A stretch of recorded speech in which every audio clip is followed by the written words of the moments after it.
The crimson suns of Zirian Prime cast long shadows across the crystalline spires of the Dragon Court, where Prince Caeltherin stood motionless on his obsidian balcony.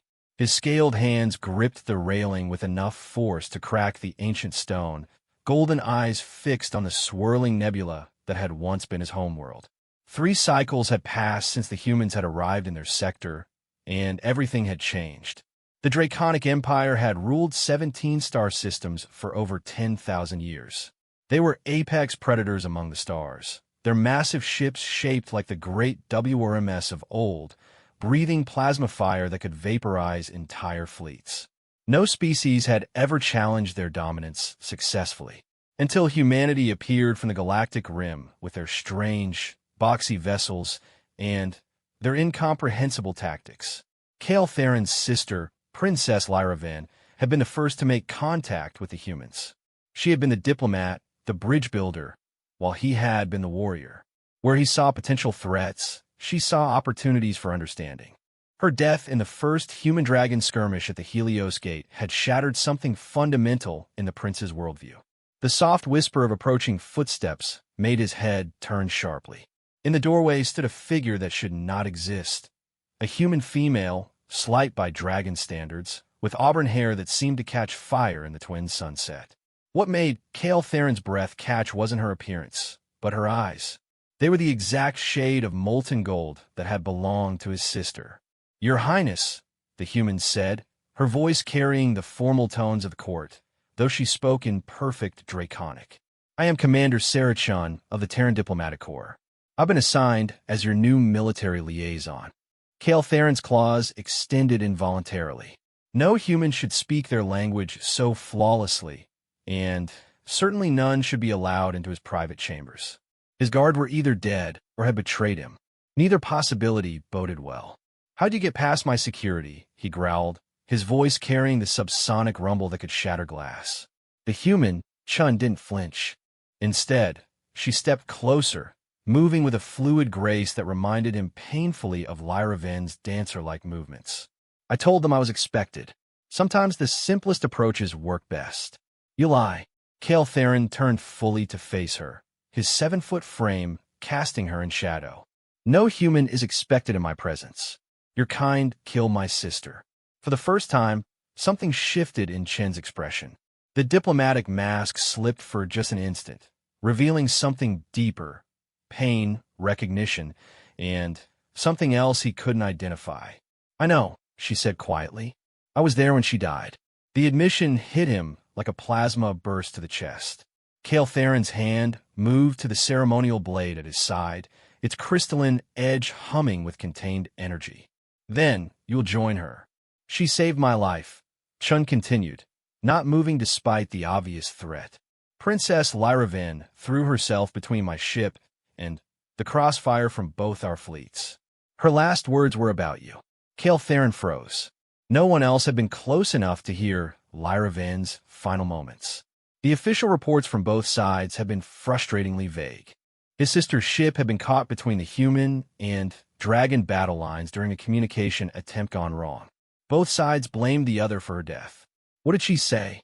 The words came out as barely more than a whisper. Chen's golden eyes met his directly, a gesture of either incredible bravery or stunning stupidity among dragons. She said, "Tell Cael the stars remember everything." The dance continues in new forms.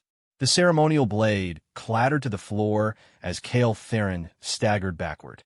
Those were words from their childhood, a private code they had developed during their lessons in astronavigation. Lyravan had been obsessed with the idea that stellar formations held memories, that the universe itself was conscious and aware. She had called their orbital mechanics lessons dancing with the stars. "Impossible," he breathed. She told no one those words. They were ours alone. Chen stepped forward, her movements still unnaturally graceful. "She told me many things in those final moments. About the garden behind the summer palace where you used to practice sword forms together.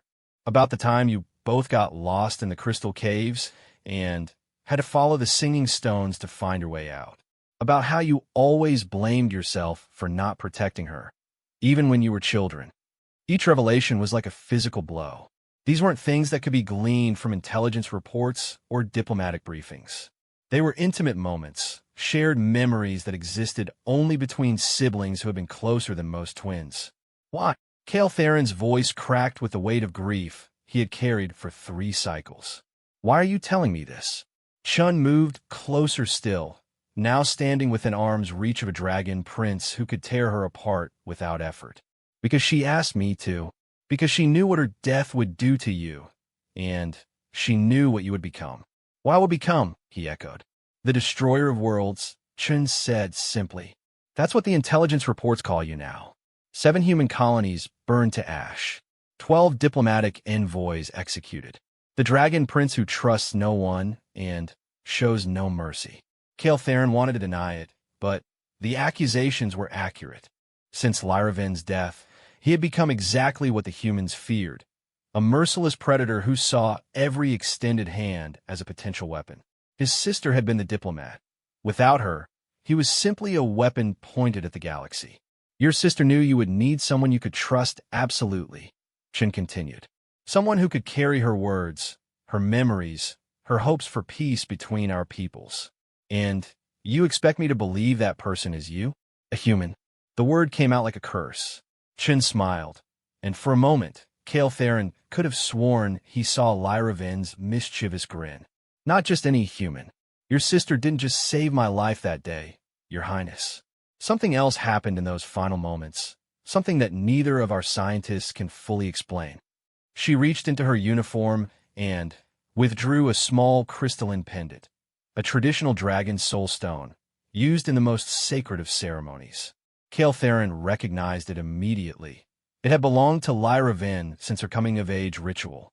She pressed this into my hands as she died, Chin explained. Said it would help you understand. Said the stars remember everything, including how to begin again. The soul stone pulsed with a soft golden light, and Cale Theron felt something impossible. A familiar presence, warm and comforting and utterly impossible. Soul stones were supposed to be inert, without dragon life force to power them. Yet this one sang with energy, and the song was hauntingly familiar. This proves nothing, he said, though his conviction was wavering. Humans are known for their deceptions. Then, test me, Chun challenged. Ask me something only Lyraven would know. Ask me about the nightmares. Cale Theron's breath caught again. The nightmares had been his secret shame, visions that had plagued him since childhood, dreams of burning worlds and endless war, of a future where dragons and humans destroyed each other completely. Only Lyraven had known about them, had sat with him through the worst nights, and helped him find meaning in the chaos. What did she tell you about them? He asked carefully. Chin closed her eyes for a moment, as if accessing a distant memory. She said you dreamed of a great war that consumed both our species. Ships falling like burning rain, worlds cracked and lifeless. And in the center of it all, a dragon prince who had forgotten how to trust, how to hope, how to see beyond his own pain. The description was perfect, down to details he had never shared with anyone. Cale Theron found himself studying Chun more closely, noting things his initial anger had made him miss. The way she held her head at the same slight angle Lyraven had favored. The unconscious habit of touching her left wrist when nervous, exactly as his sister had done. The way her eyes seemed to hold depths of knowledge that no human should possess. What are you? He whispered. I don't know, Chin admitted. The human scientists call it quantum consciousness transfer. The dragon's mystics speak of soul migration. All I know is that when your sister died, something of her didn't die with her. Something that found its way into me. She moved to the balcony railing, gazing out at the same nebula that held Cale Theron's attention. I have my own memories, my own life, my own personality. But I also have hers. I remember growing up in the crystal spires. I remember learning the sword forms and the star dances. I remember loving a brother who always tried to carry the weight of the world on his shoulders. Cale Theron joined her at the railing, maintaining careful distance. Even if what you say is true, even if some fragment of my sister lives within you, you are still human. Your people and mine are at war. Because of misunderstanding, Chun said firmly. because both sides see only what they fear in the other. Humans see dragons as cruel tyrants who have oppressed the galaxy for millennia. Dragons see humans as chaotic upstarts who threaten the natural order. Both perspectives have truth, and both are incomplete. And you believe you can change that? Chin turned to face him fully, and in the dying light of the twin suns, her golden eyes seemed to glow with their own inner fire. I believe we can change it. Together.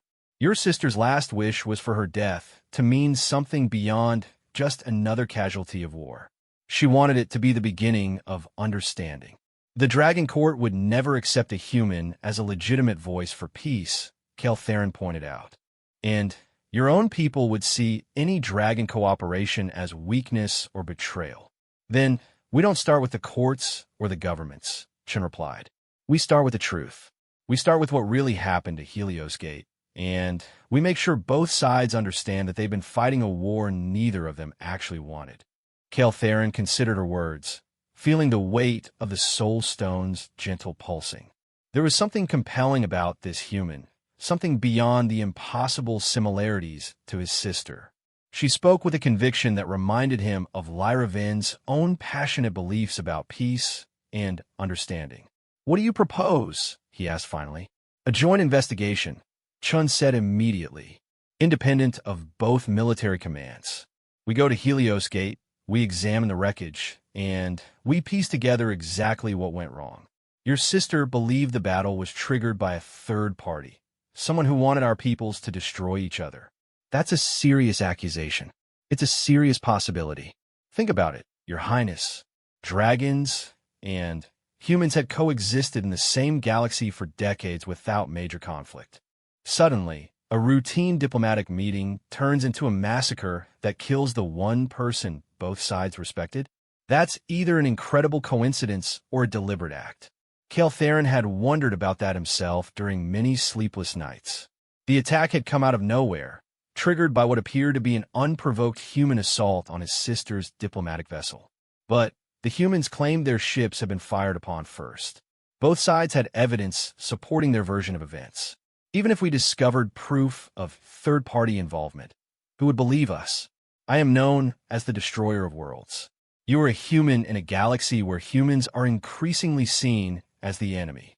Chun smiled again, that familiar expression that tugged at something deep in his chest. Then, we'll have to prove we're more than what we appear to be. Your sister always said that trust wasn't given. It was earned, one choice at a time. A soft chime echoed across the balcony, indicating an incoming priority message. Keltherin accessed it through his neural interface, his expression darkening as he read the contents. The Dragon High Command is mobilizing the Third Fleet, he reported grimly. 50 of our most powerful warships, moving toward the human colony at New Terra. They're calling it a retaliation strike. Chen's face paled. New Terra has 12 million civilians. It's barely defended.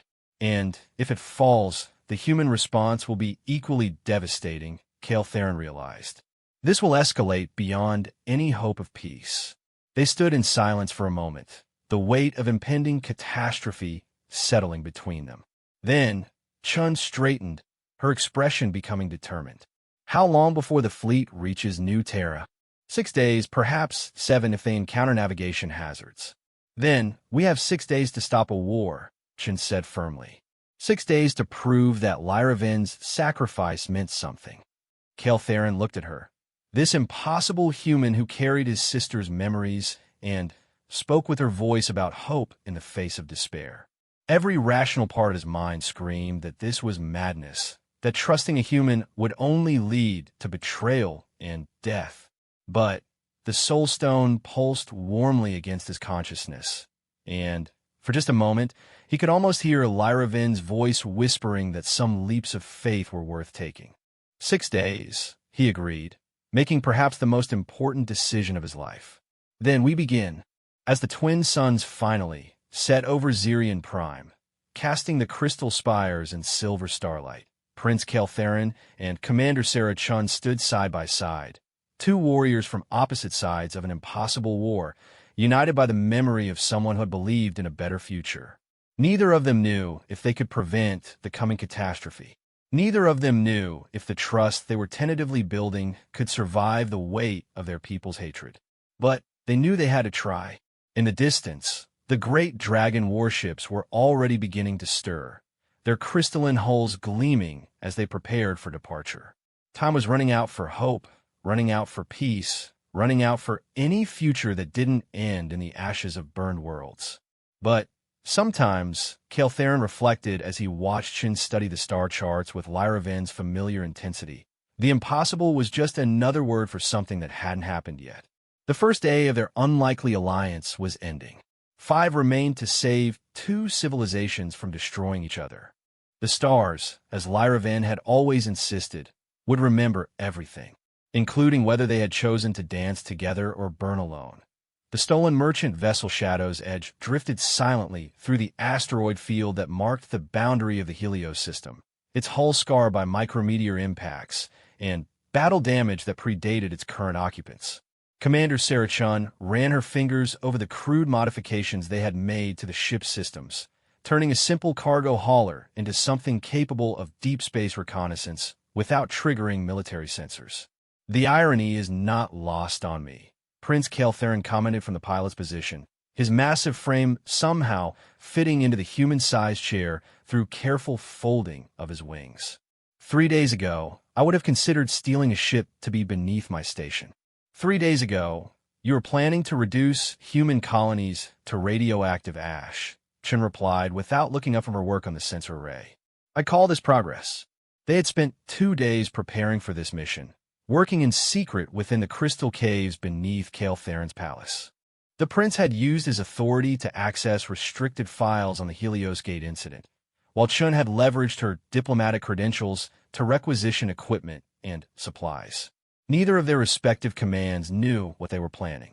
"Contact on long-range sensors," Chen announced, studying the holographic display that materialized above the console.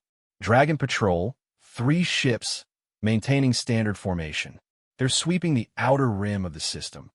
Kael'theren's golden eyes studied the tactical display with predatory focus. "Commander Vexstar Squadron. He's competent, but predictable. We can avoid him by staying within the asteroid shadow." As they navigated deeper into the system, Chen found herself watching the way Kael'theren handled the ship's controls. His movements were precise and economical, despite the obvious mismatch between his size and the human-designed interface. It reminded her of something Lyra Ven had once said about her brother, that he never used more force than necessary, whether in combat or in conversation. The memory came unbidden, and Chen had a pause in her work as it washed over her.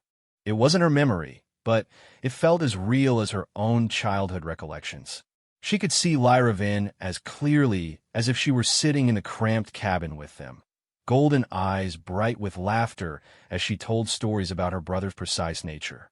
"You're experiencing another memory," Kael'theren observed without turning from the controls. His voice held no accusation, only a note of curiosity touched by pain.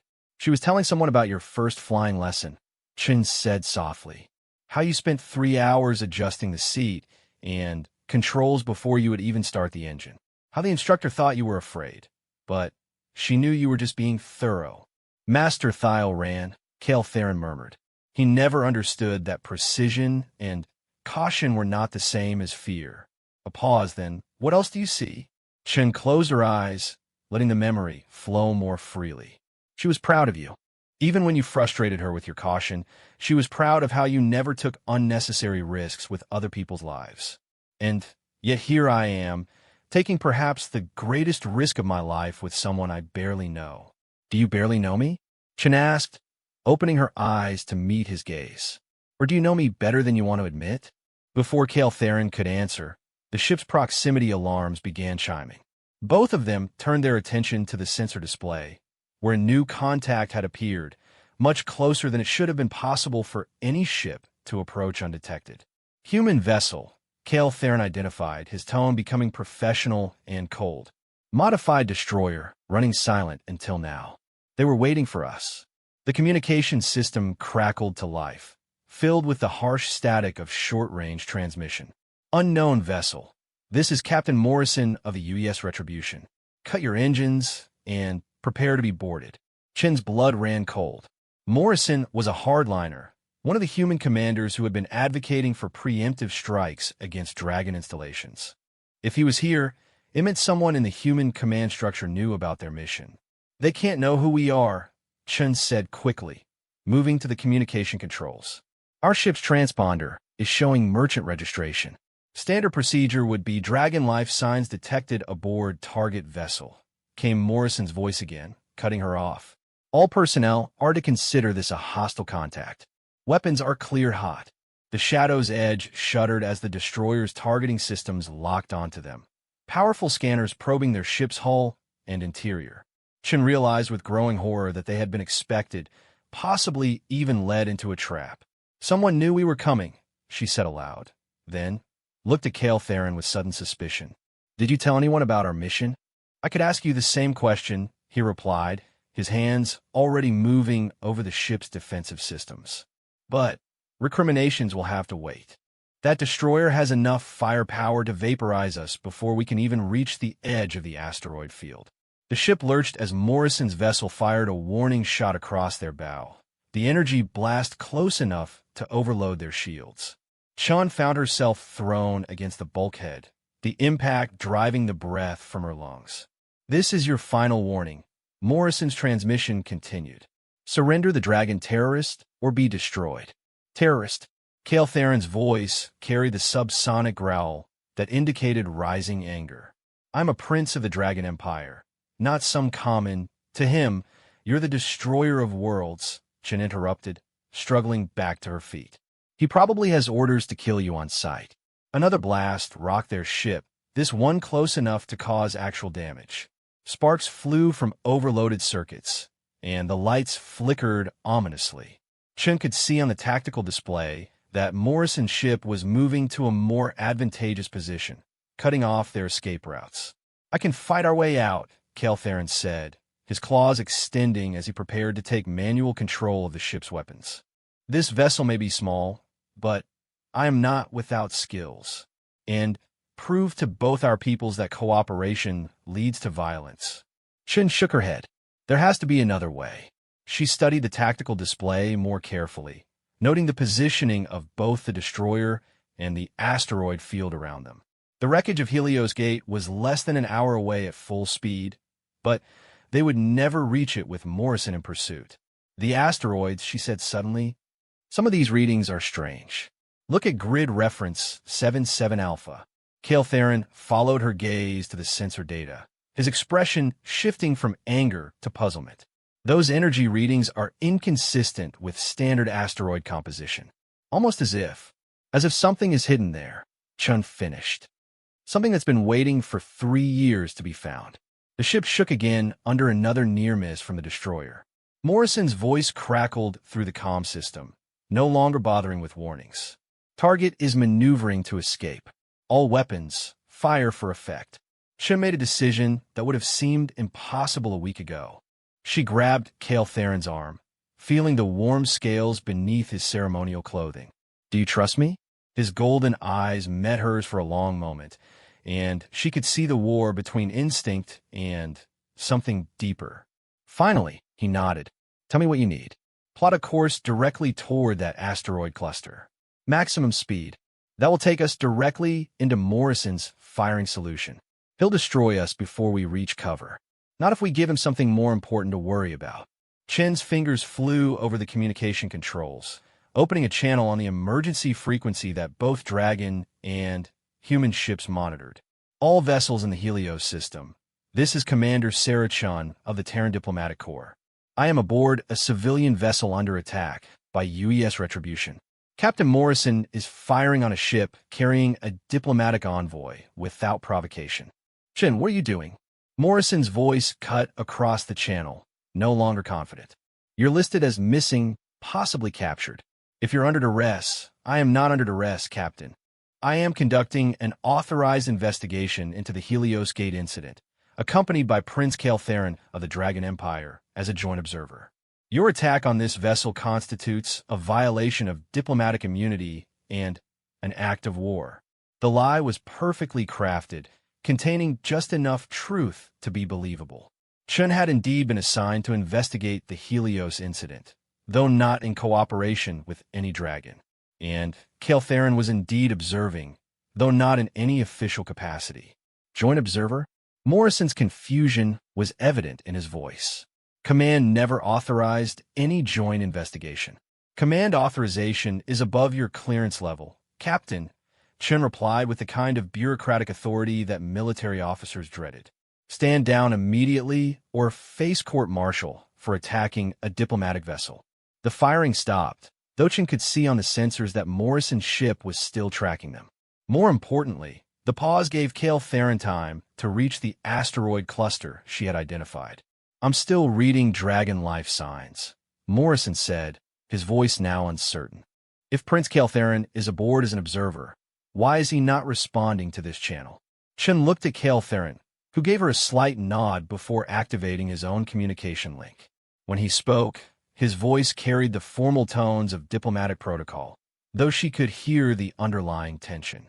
Captain Morrison, I am Prince Kael Theron, representing the Dragon Empire's interests in this investigation. Your interference with this mission has been noted and will be reported to your superiors. The effect was immediate. Morrison's ship stopped its approach, though its weapons remained trained on them. Chun could almost hear the captain's thoughts. Attacking a human commander was one thing, but firing on a dragon prince during a diplomatic mission could trigger a galactic war. I'll need confirmation from command before I can allow you to proceed, Morrison said finally. By all means, contact your superiors, Kael Theron replied smoothly. However, be aware that any delay in this investigation will be considered interference with Imperial business. The Dragon High Command takes a dim view of such obstacles. It was a masterful bit of diplomatic theater, Chun realized. Both of them were technically lying, but neither was saying anything that could be definitively proven false. Morrison was trapped between his orders to stop any dragon incursion and the diplomatic consequences of attacking an officially sanctioned mission. During the standoff, Kael Theron had maneuvered their ship into the asteroid cluster.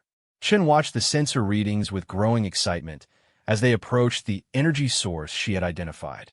What she saw defied easy explanation. Kael, look at this, she said, forgetting diplomatic protocol in her excitement. That's not an asteroid. The object hiding among the space debris was clearly artificial, a sleek, wedge-shaped vessel of unfamiliar design. Its hull was dark, almost black, and it showed no signs of battle damage despite being in the middle of what had been a major battlefield.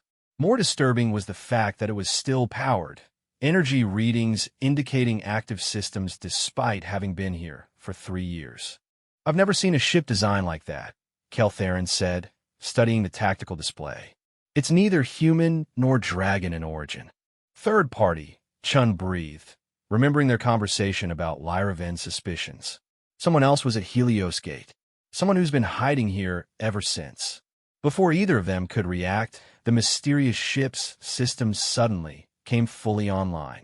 Powerful sensors swept across their vessel, and Chun felt a chill as she realized they were being scanned by technology far more advanced than anything either humans or dragons possessed. Unknown vessel.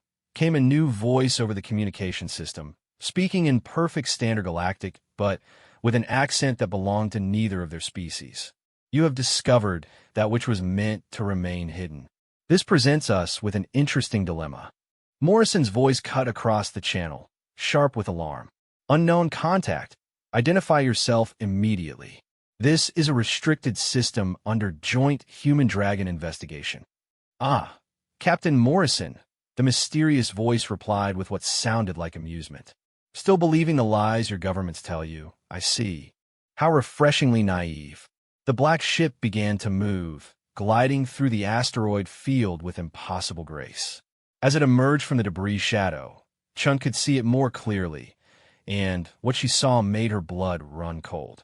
The vessel was massive, easily the size of a dragon dreadnought, but its technology was clearly centuries ahead of anything in known space. Kael, she said quietly, I think we've just discovered why our peoples went to war. The Dragon Prince's golden eyes were fixed on the alien vessel, his expression grim. And I believe we're about to discover whether we'll live long enough to tell anyone about it. On the communication channel, Morrison was demanding answers that no one seemed able to give. The mysterious ship continued its approach, and Chen realized with growing dread that their small vessel was now caught between a human destroyer that wanted to arrest them and an alien ship that might represent a threat to the entire galaxy. In the distance, the wreckage of Helios Gate drifted in silent testament to the day everything had gone wrong. And for the first time since beginning this mission, Chen wondered if they were about to discover some truths that would have been better left buried among the stars. The soul stone at her throat pulsed with warmth, and she could almost hear Lyra Vin's voice whispering that some knowledge, no matter how dangerous, was necessary for survival. Whether that would prove true remained to be seen. The alien ship was still approaching, and their options were running out fast. The alien vessel moved with predatory grace through the asteroid field, its dark hull seeming to absorb light rather than reflect it.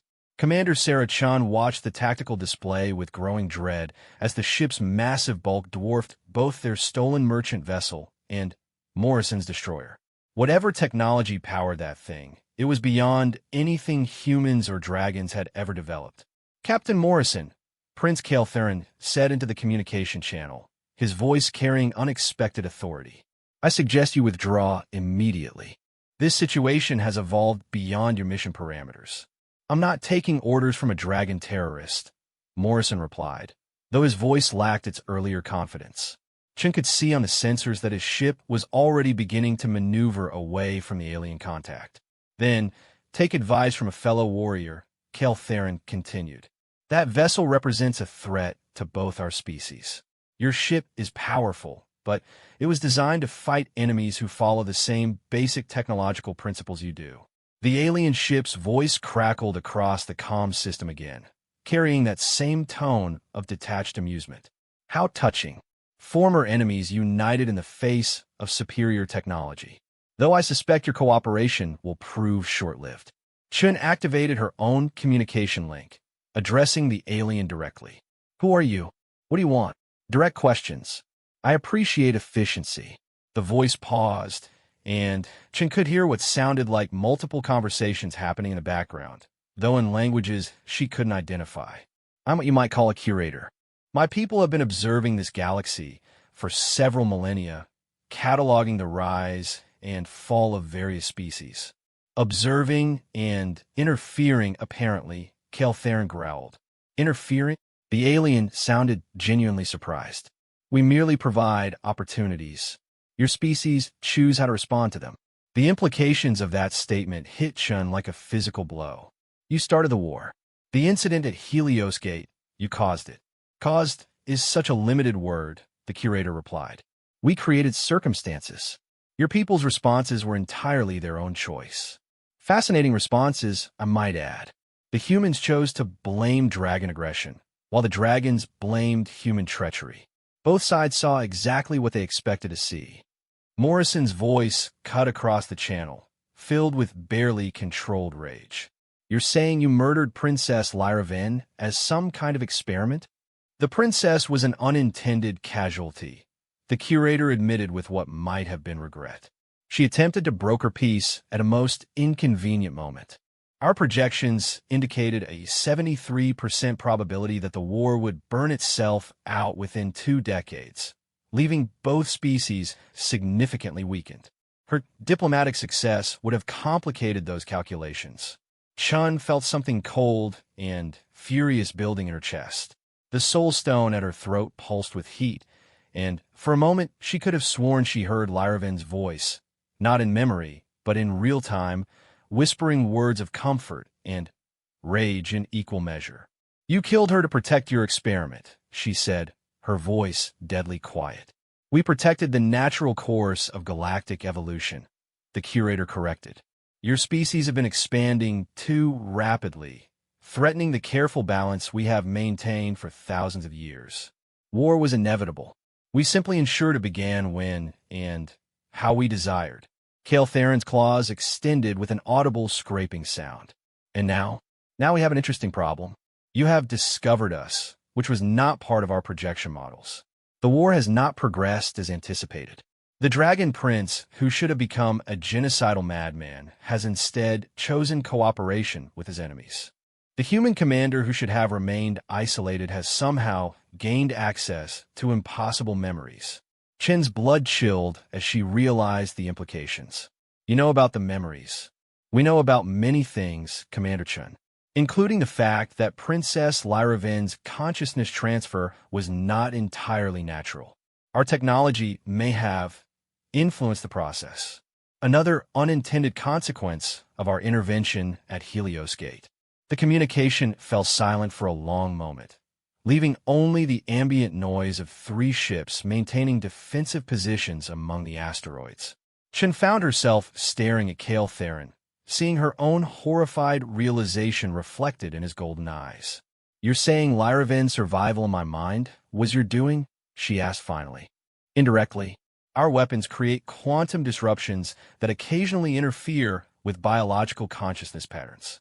In rare cases, this can result in what your species might call soul transfer. It was not intended, but it has proved instructive." Morrison's destroyer suddenly accelerated, breaking away from the asteroid field at maximum speed. His voice crackled through the comm system one last time. "I'm calling in the fleet. Both fleets. Whatever you people are, this ends now." The curator's response was immediate and terrifying.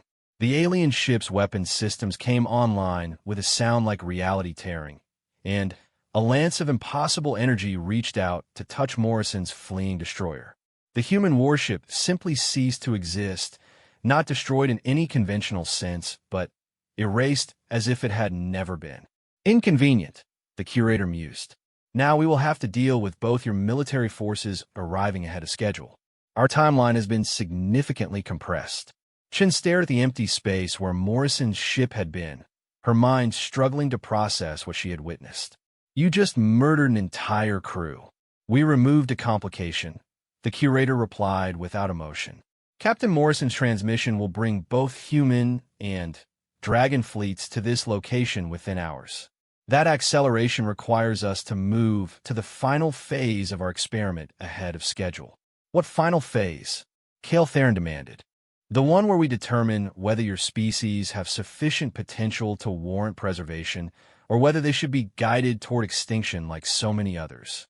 Your unexpected cooperation presents variables we had not calculated. It will be fascinating to see how it affects the outcome." The alien ship began to change, its dark hull expanding and reshaping itself into something that looked less like a vessel and more like a massive space station. Sensor readings showed it was drawing power from sources that shouldn't exist, tapping into energy sources that defied known physics. The Helios Gate wreckage, Chen realized, studying the tactical display. "You're using it as components for something bigger. The wreckage serves as raw material, yes. Combined with our technology, it will create a rather impressive demonstration. Your respective governments will have approximately 6 hours to decide whether to pursue a peaceful resolution to their conflict or be guided toward mutual destruction." "What kind of demonstration?" Kale Theron asked, though Chun suspected they both already knew the answer.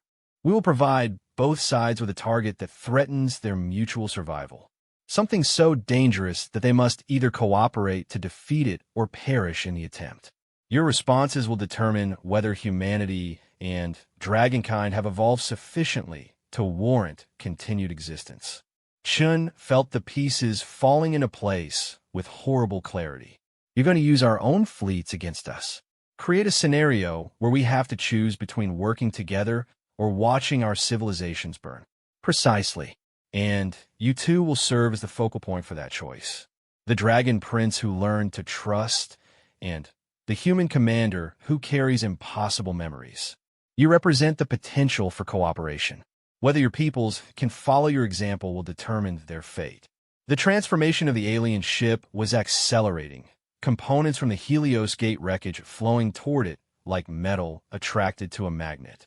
Whatever the curators were building, it was massive and clearly designed to pose a threat that neither humans nor dragons could face alone. "And if they choose cooperation?" Kale Theron asked. Then we will withdraw and allow your species to develop naturally. The experiment will be concluded, and we will seek other subjects for study. And if they choose conflict, then both civilizations will be reduced to manageable populations on carefully selected worlds, their technological development guided along safer paths. It has worked quite well with 17 other species. Chin closed her eyes, feeling the weight of two civilizations' fate pressing down on her shoulders. The curators had played them all perfectly, manipulating events from the shadows for 3 years while humans and dragons tore each other apart. Now, they were offering a choice that wasn't really a choice at all. "There's a third option," she said finally, opening her eyes to meet Kael'Therin's gaze. "I was hoping you would realize that," he replied with something that might have been a smile. "What do you have in mind? We don't wait for the fleets. We don't play their game according to their rules. We end this now, before they can complete whatever they're building. Two people against a civilization that's been manipulating galactic events for millennia?" Kael'Therin's expression was skeptical, but not dismissive. "That seems optimistic even for you." Chun activated the ship's communication system, broadcasting on all frequencies that both human and dragon forces would monitor. "This is Commander Sarah, Chun calling all vessels in human and dragon space. Priority Alpha alert. We have encountered the force responsible for the Helios Gate incident. The war between our peoples has been artificially generated by an alien species conducting experiments on our civilizations." The curator's voice cut across her transmission immediately. "Commander Chun, you are making a grave error. Your species are not ready for this knowledge." "Maybe not," Chun agreed, continuing her broadcast while studying the tactical readings from the alien construction. "But they deserve the chance to prove you wrong. All human and dragon forces converge on Helios system immediately. We're transmitting full tactical data on the alien vessel. This is not a human or dragon threat. This is a threat to both our species' survival." Kael'Therin activated his own communication systems, adding his voice to the broadcast. "This is Prince Kael'Therin of the Dragon Empire, confirming Commander Chen's transmission. The enemy of our peoples has revealed itself. I call upon all dragons to honor their ancient oaths. We defend our territory against all invaders. And I call upon all humans to remember why we reach for the stars," Chen added, "to prove that no one, no matter how advanced, has the right to decide our fate for us." The alien ship's construction was nearing completion, energy readings spiking to levels that made their small vessel's instruments scream warnings. Whatever the curators were building, it would be operational within minutes. "Fascinating," the curator mused. "You choose defiance over survival. This outcome was calculated as having less than a 3% probability. Maybe that's your problem," Chen replied, her hands already working over the ship's systems. "You calculate probabilities, but you don't understand choice." Kael'Therin was studying the tactical display with the focused intensity of a predator. "Their construction shows clear structural vulnerabilities. If we could overload their power systems, it would take both human and dragon technology working together," Chun finished. "Something they think is impossible. Then we prove them wrong," Kael'Therin said simply. "What do you need me to do?" Chun looked at him. This dragon prince who had learned to trust against all his instincts, who was willing to risk everything on the word of a human carrying his dead sister's memories. For the first time since this began, she felt something like hope. "I need you to do something that goes against every tactical principle ever developed," she said. "I need you to trust me completely." "I already do," he replied without hesitation. In the distance, the alien weapon was beginning to power up, energy cascades flowing across its massive hull like liquid lightning. Soon both human and dragon fleets would arrive, and the curators would spring their final trap. Everything depended on whether two people from enemy species could accomplish what their civilizations had been unable to do. They were about to find out if trust was stronger than technology, if cooperation could overcome calculation, and if the impossible was just another word for something that hadn't happened yet. The soul stone pulsed against Chen's chest, and she could have sworn she heard Lyraven's voice whispering words of encouragement across the void. Some dances, her memory seemed to say, were worth every risk. Time to prove whether the stars remembered how to hope.